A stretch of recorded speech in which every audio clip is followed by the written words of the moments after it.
Sir నిన్ను చూసాం మోదీ వ్యాఖ్యలకు సంబంధించి నన్ను వ్యతిరేకిస్తూ దేశాన్ని వ్యతిరేకిస్తున్నారు, సొంత కుమారుడి వృద్ధే బాబు లక్ష్యం, మా చిత్తశుద్ధికి రైల్వే జోనే నిదర్శనం అనేసి ఆయన ఏదో చెప్తున్నారు. సో మోదీ వ్యాఖ్యలకు సంబంధించి మీరే అంటారు? శ్రీనివాస్ గారు, వీరుడా నీకు జోహార్ అని మాట్లాడిన ఈ నాలుకతోటే ఈ రాజకీయాలు మాట్లాడడానికి నాకు ఎంత కంపరంగా ఉందో అంత ఉంది. ఒక రకంగా చెప్పాలండి, really from my hearts of my heart నేను చెబుతున్నాను. ఎంత అద్భుతమైనటువంటి గడియ. నిన్న మొత్తం 125-130 కోట్ల మంది భారతీయ ప్రజలు ఎదురు చూస్తున్న ఉద్విగ్న క్షణం. ఏదో అంటారు చూసారా, రామాయణంలో పిడకల వేట. నిజంగా అండి, నేర్చుకోవాలనే ఒక కాంక్ష ఉండాలి, కానీ నేర్చుకోవడానికి తగ్గది ప్రపంచం అనే పాఠశాల. పెద్ద నేర్చుకోవచ్చు. నిజంగా రాజకీయ నాయకులు నేర్చుకోవాల్సిందంటే నిన్న జరిగిన సంఘటన నుంచి చూసారా. నిన్న అతను వాఘా బార్డర్ నుంచి పాకిస్తాన్ సైడ్ నుంచి మన వైపు వస్తున్నాడు. అతను పైకి పాకిస్తాన్ సైన్యం నన్ను బాగానే చూసుకున్నది, మర్యాదగా చూశారు అని చెప్పినా కూడా మనం చూస్తుంటాం చూసారా. పోలీసులు ఒక మనిషి దొరికితే ఎన్ని రహస్యాలు రాబట్టడానికి ఎన్ని చేసుండొచ్చు వాళ్ళు. పైకి అతను మర్యాదగా చెప్పాడు, నన్ను బాగానే చూసుకున్నారని చెప్పి వచ్చేసాడు. కానీ వాళ్ళు కుళ్ళబొడుచుంటారు, పైకి కనబడని కంకు దెబ్బలు తైలుంటాయి. ఆ మనిషి నడిచొచ్చే విధానం కూడా మనం చూసాం. ఒక విగ్రహం అలా వస్తున్నట్టు ఉంది. ఒక్క క్షణం కూడా అతను వెనక్కి తేరిపార చూడలేదు. ఏ దేశం నుంచి అయితే అతను మన దేశంలోకి అడుగు పెట్టాడో ఒక్కసారి నేను మీ దేశాన్ని వదిలిపెట్టి ఎడుతున్నాను అని చెప్పి, మామూలుగా ఏదో మంచి దేశం మంచి సుహృద్భావం కలిగినటువంటి ఒక ఇంట్లోకి పోయి మన ఇంట్లోకి వస్తున్నాం అనుకోండి, ఒకసారి వెనక్కి తేరిపార చూసి వస్తాం. అతను ఒక్కసారి కూడా వెనక్కి తిరిగి చూడలేదు. మిలిటరీ డిసిప్లిన్ పాటించాడు. ఒక మాట ఎక్కువ తక్కువ చెప్పలేదు. ఎంతవరకు మాట్లాడాలో అంతవరకు మాట్లాడారు. సైన్యం కూడా ఎంతవరకు చెప్పాలో అంతవరకు చెప్పింది మిలిటరీకి.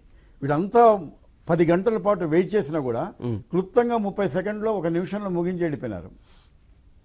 నేను చెప్పేది ఇవన్నీ నేర్చుకోవాలండి మనం రాజకీయ నాయకులు. ఏంటి ఇప్పుడు అక్కడ జరుగుతున్నది ఏంటి చెప్పండి. ఇప్పుడు ఒసామా బిన్ లాడెన్ని పాకిస్తాన్లో మట్టుబెట్టి తీసుకెళ్లి జలచరాలకి సముద్రంలో వేసినప్పుడు అక్కడ అమెరికా ప్రెసిడెంట్ వైట్ హౌస్లో ఓవల్ ఆఫీస్లో కూర్చొని దాన్ని లైవ్ టెలికాస్ట్ చేస్తుంటే మామూలుగా మనం క్రికెట్ చూసినట్టు చూశాడు అక్కడ కూర్చొని. మామూలుగా ఇలాంటి జరిగినప్పుడు ఏమనుకుంటాం, మన ప్రధానమంత్రి గారు కూడా అక్కడే సౌత్ బ్లాక్లో కూర్చొని అంతా చేయాలి, అందుబాటులో ఉండాలి అని చెప్పి కొంతమంది అనుకోవచ్చు కదా. మరి ఆయన ఏం చేశాడు, కేరళ వెళ్ళాడు, ఆంధ్రప్రదేశ్ వెళ్ళాడు, మామూలుగా రాజకీయ ప్రసంగాలు చేశాడు, మళ్ళీ ఢిల్లీ వెళ్ళిపోయాడు.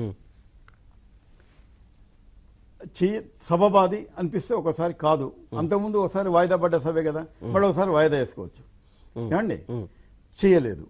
మరి అది తప్పే కదా. ఇక్కడికి వచ్చి రాజకీయాలు మాట్లాడిపోయి, మరి రాజకీయ సభే కనుక రాజకీయం సత్యమేవ జయతే, అంతా సత్యం చెప్పాలనుకున్నారు. ఏంటో మరి ఏం చేశారు, చేశారు. ఓకే, మళ్ళీ యువతల పక్క ఏం జరుగుతుందండి. ఆ ఒక్కరోజున్న నల్ల చొక్కాలు ధరించడం, నల్ల బ్యాడ్జీలు ధరించడం మీరు మోడీ గారి కోసం. మరి వీళ్ళు ఏం చేశారు, ఒక పక్క అద్భుతం, ఒక సైనికుడు, వీర సైనికుడు తిరిగి వస్తుంటే మీరు ఇక్కడ నల్ల బ్యాడ్జీలు ఏంటండి. అసలు ఎక్కడ నాకు అక్కడ రాజకీయాలు పొంతన కుదరట్లేదండి. అసలు ఎవరిని ఏమనే పరిస్థితి కనపట్టాలి నాకు. పోనీ వీడు తప్పు చేశారంటే మరి వాళ్ళ అవతల వాళ్ళు రైట్ చేస్తున్నారంటే అది కనపట్టాలి, అది సమస్య.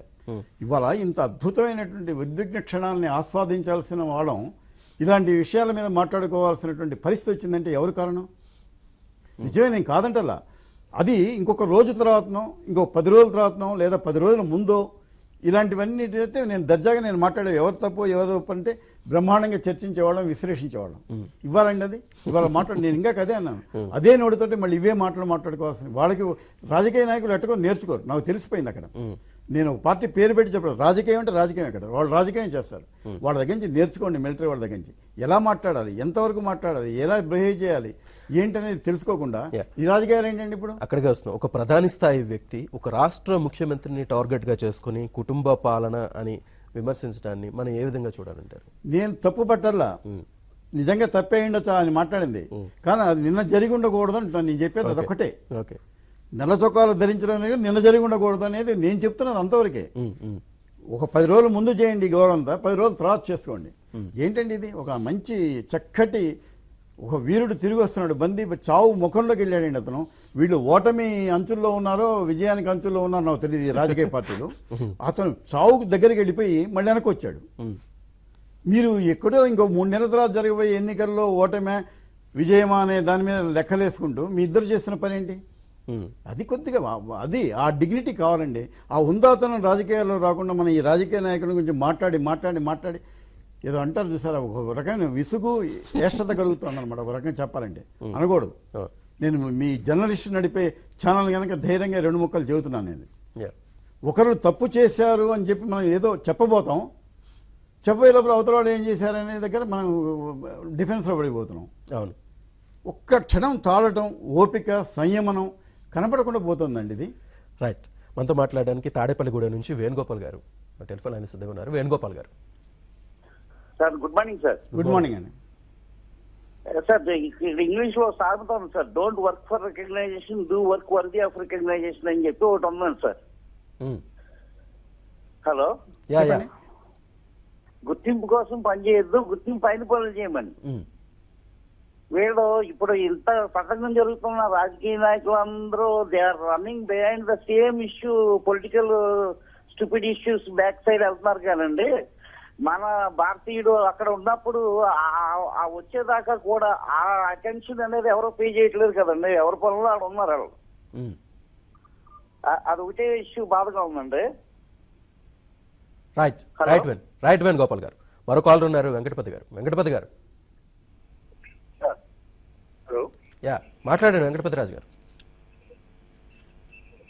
హలో, చెప్పండి. నమస్కారం. వినిపిస్తుంది, మాట్లాడండి. నమస్తే సార్. నమస్కారం. నమస్తే. నిన్న ఇప్పుడు మన విశ్లేషణ గారు చెప్పినట్టు, హలో మాట్లాడండి. ఇప్పుడు మన విశ్లేషణ చెప్పినట్టు ఆయన ఇప్పుడు యాక్చువల్ గా ప్రైమ్ మినిస్టర్ నిన్న అభినందన మీద గౌరవం ఉంటే నిన్న మీటింగ్ క్యాన్సిల్ చేసుకోవాలి. ఆయన మీటింగ్ క్యాన్సిల్ చేసుకున్నప్పుడు వీళ్ళు నల్ల చొక్కాలు ఏం చేసుకోరు. తర్వాత నిన్న ప్రైమ్ మినిస్టర్ గారు ఏదో మాకు ఎంత ఇప్పుడు నిజంగా కూడా ఆయనకి చంద్రబాబు నాయుడు గారికి ఏదన్నా కక్ష ఉంటే ఆంధ్రప్రదేశ్ ప్రజల మీద కక్ష తీర్చుకోకూడదు. ఆయన మన ప్రైమ్ మినిస్టర్ ఎంత నేరో మైండెడ్ అన్నది ఆయన స్పీచ్ చూస్తేనే అర్థం అవుతుంది. ఇప్పుడు యాక్చువల్ గా ఈ 126 సంవత్సరాల నుంచి ఉన్న వాల్టేర్ డివిజన్ ని ఇప్పుడు తీసేసి ఈ 20 ఏళ్ల నుంచి వాల్టేర్ డివిజన్ లో ఉన్న ఫెసిలిటీస్ అన్ని భువనేశ్వర్ వాళ్ళు అనుభవిస్తున్నారు. మీరు విజయవాడ ఇప్పుడు మీకు వైజాగ్ జోన్ ఇచ్చేటప్పుడు ఉన్న 126 సంవత్సరాల నుంచి ఉన్న వాల్టేర్ డివిజన్ సీటు ఎంతవరకు కక్ష? ఈ not fit to be prime minister of India. ఇది so narrow minded. Prime minister అన్నాడు చాలా బ్రాడ్ మైండెడ్ ఉండాలి.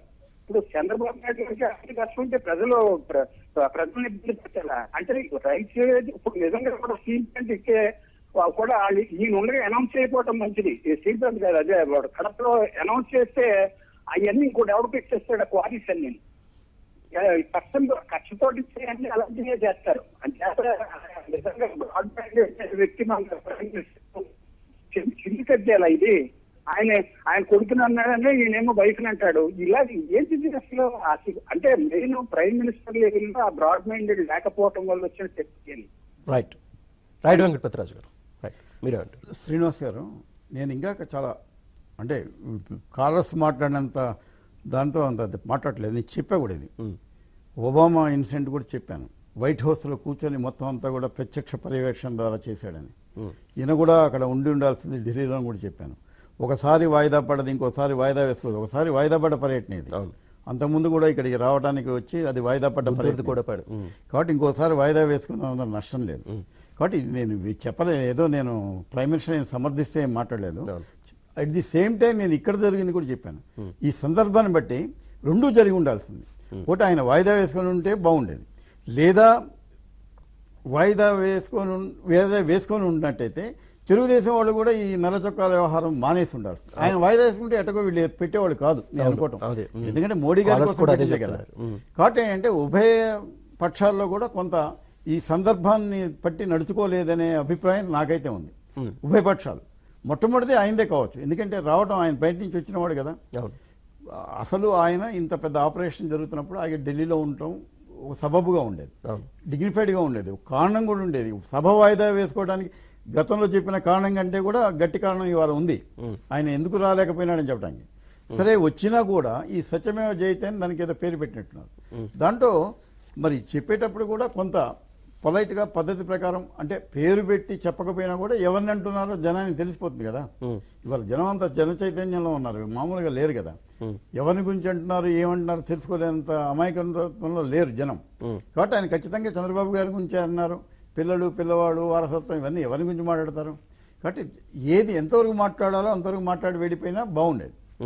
అంటే ఈ విషయాలన్నీ ఈ పరిణామాలు చూస్తుంటే నిన్న పవన్ కళ్యాణ్ కొన్ని కామెంట్స్ చేశాడు. ఎన్నికల ముందు యుద్ధం వస్తుందని నాతో 2 ఏళ్ల క్రితమే చెప్పారు అనేసి పవన్ కొన్ని వ్యాఖ్యలు చెప్పారు. సో వీటిని ఇప్పుడు జరుగుతున్న పరిణామాలు అంటే మీరు చెప్తున్న ఓ ఉద్విగ్నమైన పరిస్థితి ఉంది, ఒక చెర నుంచి ఒక వ్యక్తి వస్తున్నాడు. సో ఇటువంటి పరిస్థితిని ప్రధాని ఏమి పట్టించుకోకుండా కేవలం రాజకీయాల వరకే పరిమితం అవడానికి చూస్తుంటే ఇదంతా రాజకీయ కుట్రలో భాగంగానే చూడాల్సిన పరిస్థితి ఉందని చెబుతున్నది కూడా జనం కోసం. ఈ రాజకీయ నాయకుల మాట అందుకే జనం వాడి దగ్గర నుంచి నేర్చుకుంటున్నాను. అతను చావు అంచుల్లోకి పోయి అక్కడ ఏం జరిగింది అనేది డిగ్నిఫైడ్గా ఎంతవరకు చెప్పాలో అంతవరకు చెప్పాడు. అట్నే ఇవాళ పవన్ కళ్యాణ్ గారు బీజేపీ కలిసి ఉన్న రోజుల్లో కొన్ని మాట్లాడుకొని ఉండొచ్చు, అవన్నీ ఇవాళ బయట పెడుతున్నారు. ఇది వద్దంటున్నాను నేను చెప్పేది. మీరు రాజకీయం చేస్తున్నారు పెద్ద కూడా. ఇదే స్నేహం కొనసాగుంటే ఈ మాట చెప్పకపోయేవాళ్ళు కదా. దీని నుంచి బయటికి రావాలంటున్నాను. కాస్త మిలిటరీ నుంచి నేర్చుకోండి అందరూ. ఊరికే మిలిటరీని పొగట్టం కాదు. వాళ్ళు ఎంతవరకు మాట్లాడుతున్నారు, ఎంత తూకంగా మాట్లాడుతున్నారు, ప్రతి పదాన్ని ఎంతవరకు మాట్లాడాలి, ఎంతవరకు ఆపాలని చెబుతున్నారు. అది నేర్చుకోండి మీరు. నేర్చుకోకుండా ఇవాళ అవకాశం వచ్చిందని ఆ రోజు నాతో ఇలా అన్నాడు, యుద్ధం వస్తుందని చెప్పి ఇంకేమీ దొరకనట్టుగా ప్రైమ్ మినిస్టర్ను ఈయన కూర్చొని యుద్ధాల గురించి మాట్లాడుకుంటారా? మరి అన్నాడు ఆయన. మరి మనం ఏం చేస్తాం అన్న తర్వాత, బహిరంగ సభ అన్న తర్వాత మనం అనలేము. ఇదంతా కూడా దాని మీద మళ్ళీ కామెంట్, దాని మీద చర్చలు, దీని మీద ఇక్కడ చెడిపోతున్నది రాజకీయం ఉంటున్నాను. అంటే అదే అంటే ఇంత సీరియస్ ఇష్యూలో కూడా కేవలం రాజకీయం కోసం ఆంధ్రప్రదేశ్కి వచ్చి మాట్లాడడాన్ని ఏ విధంగా చూడాలనేది నేను చెప్పేది అదేనండి. ఆంధ్రప్రదేశ్ లో జరుగుతున్నదే రాజకీయం, ఇంకేం జరగట్లే అక్కడ. Nothing is moving except politics. అది దురదృష్టం. ఎవరు నోరు జరగనివ్వండి, ఒక అద్భుతమైన క్షణం జరిగితే అందరూ దాని గురించి ఒక్కరోజు ఏం రేపటి నుంచి ఇవాళ నుంచి మాట్లాడుకోవచ్చు కదా. నేను ఎంత స్పష్టంగా చెప్పాను, అయ్యా నేను మంచి సందర్భం, ఈ రాజకీయాలు ఒకరోజు మాట్లాడకుండా ఉంటే బాగుండేది అనిపించే విధంగా సాగుతున్నాయి ఇక్కడ రాజకీయాలు. నిజంగా చెప్పాలండి, ఎప్పుడో యుద్ధం వస్తుంది నాకు మోడీ గారు అప్పుడే చెప్పారు నాయన అంటాం, దీనికి లింక్ పెట్టి మాట్లాడటం, ఇదంతా నిజంగానే యుద్ధం లాంటిది జరగటం అక్కడ, ఇవన్నీ చేసినప్పుడు నిజమే కాబోలనుకుంటారు. కానీ అది సందర్భమా? కాదు కదా. అదే చెప్పేది, అసందర్భంగా మాట్లాడిన వ్యాఖ్యల్ని పట్టుకొని మనం దాన్ని చీల్చి చెండాడి మళ్ళీ దాన్ని విశ్లేషించడం అనేది ఒక రకంగా ఒక విజ్ఞత కలిగిన మనుషులు చేయాల్సిన పని కాదని నా అభిప్రాయం. మొట్టమొదటి అందరికీ చెబుతాను నేను, రాజకీయాల్లో ఉన్న వాళ్ళందరికీ, మీరు కాస్త మీ రాజకీయాలు మీకు ఉంటాయి, మీ స్వార్థ ప్రయోజనాలు మీకు ఉంటాయి. కనీసం దేశ ప్రయోజనాల దగ్గరికి వచ్చినప్పుడైనా కాసేపు ఒక 24 గంటలు, పెద్ద ఎక్కువ కూడా ఆడలే కదా, అక్కడికి పోయి వాగా సరిహద్దుల్లో కవర్ చేయడానికి పోయినటువంటి విలేకరులు గంటలు పడిగాపులు కాశారండి అక్కడ. మామూలు కాదు, ఎండలో నీడ లేదు అక్కడ మీకు. అది చెప్పేది అంటే బాధ్యత కలిగినటువంటి పరిస్థితుల్లో బాధ్యతతో వ్యవహరించడం అనేది నేర్చుకోవాలి. మనకు ఏదో మీడియా ఉంది, మనం ఏది మాట్లాడితే దేశంలోకి వెళ్ళిపోతుందని చెప్పి ఇలాంటి వ్యాఖ్యానాలు, వాళ్ళ మీద వీళ్ళ మీద వాళ్ళు, మధ్యలో ఇంకొకళ్ళు, ఇది పరిస్థితి. వాళ్ళు చూడండి, ఇంత అద్భుతం ఏం జరిగితే ఇవాళ పతాక శీర్షికలను ఇడిపోతాయి కదా. ఈ మాటల మీద చర్చించుకుంటాం కదా. ఇది అవసరమా అనేది నా ప్రశ్న. కానీ ఈ వ్యాఖ్యల మీదే పాక్ మీడియాలో కూడా ప్రస్తావన వచ్చింది. ఇమ్రాన్ ఖాన్ కూడా సభలో కూడా ప్రకటించారు. అంటే ఇటువంటి యుద్ధం ముందే వస్తుంది, దీన్ని ఎలా చూడాలంటే? కాదండి, ఇంతకంటే కూడా దారుణమైనటువంటి వ్యాఖ్యలు నిన్న మొన్న చూశాను నేను. ఏది ఇక్కడ భారతదేశంలో కొన్ని పార్టీలు ఇమ్రాన్ ఖాన్ అనుగుణంగా పాకిస్తాన్కి అనుకూలంగా మాట్లాడుతున్నారు అని చెప్పి చెప్తున్న సందర్భాలు కూడా వచ్చినాయి కదా. అదే నేను చెప్తున్నది. నేను విలేకరిగా ఉన్నప్పుడు అనేక యుద్ధాలు, అంటే నేనేం పోయి యుద్ధరంగంలో లేను, ఆ రోజుల్లో ఉన్న దేశ వాతావరణాన్ని దగ్గర నుంచి గమనించాను. ఒక్కళ్ళంటే ఒకళ్ళు దేశానికి అగెనిస్ట్గా, సమగ్రతకు వ్యతిరేకంగా ఒక్క ముఖం మాట్లాడిన ఏ రాజకీయ పార్టీ లేదు. బంగ్లాదేశ్ యుద్ధంలో గెలిస్తే ప్రతిపక్ష నాయకుడైనటువంటి వాజ్పేయి గారు అపర కాళికాని వర్ణించాడు ఇందిరాగాంధీని. అది డిగ్నిటీ, అది హుందాతనం. ఇది జరుగుతుందండి ఇవాళ. ఒక జరగగానే దాంట్లోంచి లాభం ఏంటి, దీంట్లోంచి మనకి ఎన్ని ఓట్లు పడతాయి, ఆయన వెంటనే యడ్యూరప్ప గారు అంటూనే ఉన్నాడు కదా, ఒక పక్క నుంచి 22 సీట్లు గెలుస్తాను. ఏంటి అంత అవసరమా? ఇది దీనికి దానికి రాజకీయాలు ఏమైనా? వాళ్ళంటే వీళ్ళు తమలపాకుతో అంటే వాళ్ళు తలుపు చెక్కతోటి ఇదే గొడవ నడుస్తుంది తప్పితే బాధ్యత కలిగిన రాజకీయం ఇక్కడ నడుస్తుందని చెప్పగలిగిన వాళ్ళు లేరండి. దీంతో ప్రజలు కూడా కన్ఫ్యూజ్ అయిపోతున్నారు. మామూలు అభిమానులు, పార్టీ అభిమానులు ఎట్టగో వాళ్ళు కమిటెడ్గానే ఉంటారు. మామూలు అటు ఇటు కానీ ప్రజలు కూడా ఈ పరస్పర విరుద్ధమైన వ్యాఖ్యలతోటి ఒకళ్ళ మీద ఒకళ్ళు విసుగుండే ఈ విమర్శలతోటి వాళ్ళు అధ్వానం అయిపోతున్నారు, అయోమయంలో పడిపోతున్నారు. కాస్త నేను చెప్పేది ఏంటి, కాస్త ప్రజల గురించి ఆలోచించి ఇంకా 2 నెలల టైం ఉంది మీ యుద్ధానికి. ముందు ఇప్పుడు జరుగుతున్న యుద్ధం ఏదో జరుగుతుంది సరిహద్దులో, దాని గురించి ఆలోచించండి. 2 నెలల తర్వాత మీరు ఎట్టగో తప్పదు, మళ్ళీ మేము ఎటగో వెనక తప్పదు. ఎటగో బహిరంగ సభలో ఇంతకంటే దారుణమైనటువంటి విమర్శలు ఒకళ్ళ మీద ఒకళ్ళు చేసుకుంటారు. ఇప్పుడు ఏదో పిల్లలతో వదిలేస్తున్నారు, తర్వాత ఎక్కడ దాకా పోతారో మాకే తెలియదు ఈ స్పీడ్లో. కాబట్టి ఏంటంటే కాస్త దయచేసి రాజకీయాలు కాస్త పక్కన పెట్టండి, పెట్టి కొన్నాళ్ళ తర్వాత మళ్ళీ ఎట్టగో మాట్లాడుకోండి. ఆ మాట్లాడుకున్న దాని మీద మేము ఎట్టగో మాట్లాడేది తప్పదు. Right, thank you very much Bandaru Srinivasarao గారు పబ్లిక్ పాయింట్కి వచ్చి చర్చలో పాల్గొన్నందుకు. ఇది వాళ్ళ పబ్లిక్ పాయింట్. చూస్తూనే ఉండండి ABN ఆంధ్రజ్యోతి.